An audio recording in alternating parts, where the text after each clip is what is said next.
Dr. King's Memorial. Introduction.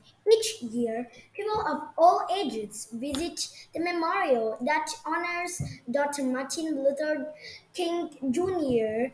in Washington, D.C. A large sculpture of Dr. King and some of his famous words inspire visitors. Who was Dr. King and why do we remember him? Dr. King was a civil rights leader. He worked throughout his lifetime for e- equal rights for all people.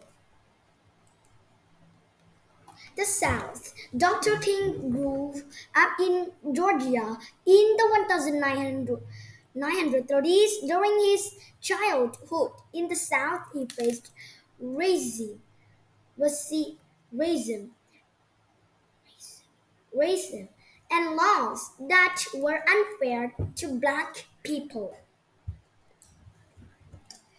Laws in the United States kept black people and white people segregated or separate from one another.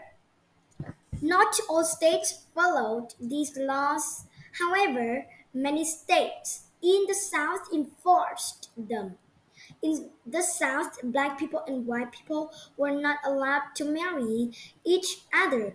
Black children could not attend the same school as white children. Black people had to use different drinking fountains from white people. Black people had to sit at the backs of city buses. The front seats were reserved only for white people.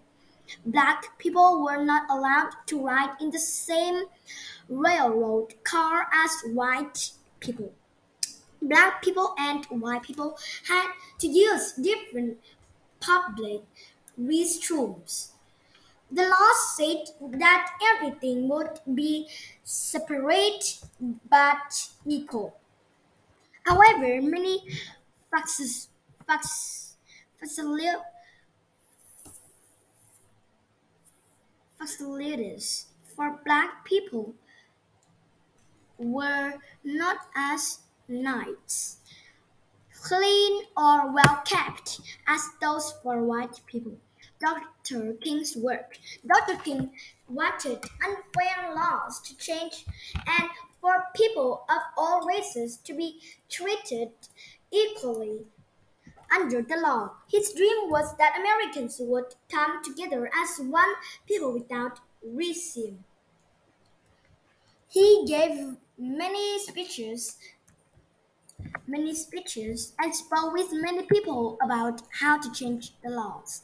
Dr. King wanted to use peaceful or non-violent ways to make it changes. He said there was already too much hate in the world to use violence to fight racism. racism. Dr. King and other leaders protested the unfair laws by refusing to follow them. For example, many black people held sit ins, during which they sat at whilst only counters in restaurants. They refused to move, and some people, including Dr. King, were arrested.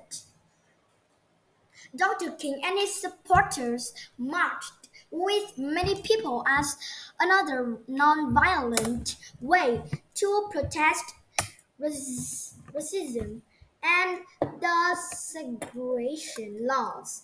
They hoped to make people, especially lawmakers, realize that the unfair laws should be changed.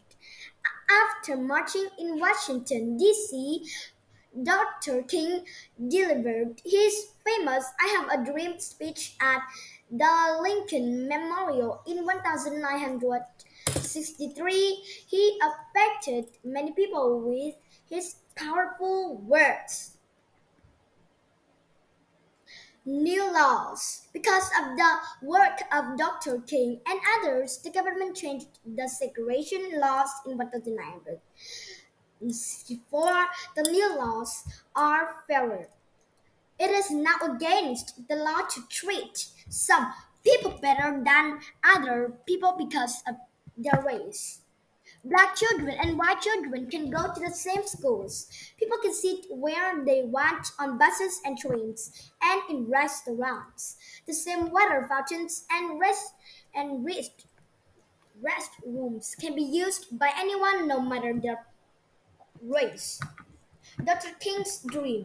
Dr. King wanted all people to be free, and he wanted laws that were fair for everyone. He dreamed that people of every race would get along. Today, the laws are fairer, but there is still work to be done. When people visit his memorial, they remember Dr. King and his dream of fair laws and free people. They carry on his work.